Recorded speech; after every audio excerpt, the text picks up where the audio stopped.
Le jeudi 25 juillet, le général Mohamed Toumba, l'une des figures du pouvoir de Niamey, s'est montré très satisfait de la mission qu'il a effectuée à Cotonou.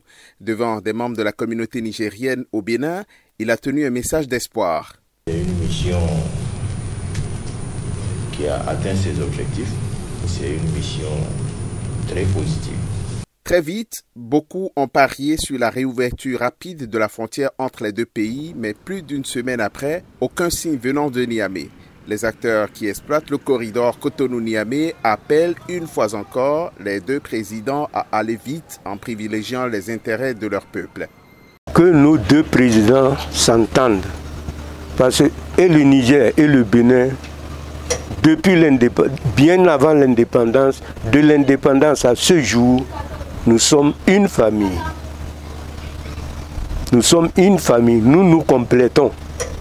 Dans la capitale nigérienne, Nourdine Alou, président d'une association de Béninois vivant au Niger, espère une reprise rapide de la coopération entre les deux pays qui ont en plus de nombreux défis à relever ensemble. Ce que nous souhaitons, c'est que le Niger et le Bénin reprennent correctement la fraternité et reprennent la coopération économique, la coopération gouvernementale, la coopération sécuritaire.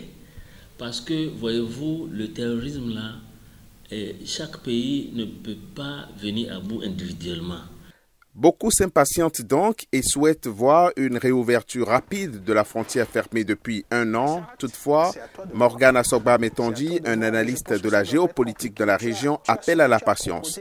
Quand vous regardez le Niger avec son initiative de confédération avec le Burkina Faso et le Mali, donc il ne s'agit plus que du Niger aujourd'hui, mais il s'agit de ces trois pays-là qui forment une entité, que ce soit économique ou sécuritaire aujourd'hui, parce qu'on parle de confédération et on regarde l'ensemble des projets que ces entités ou cette entité a, on se dit que les négociations doivent prendre le temps qu'il faille.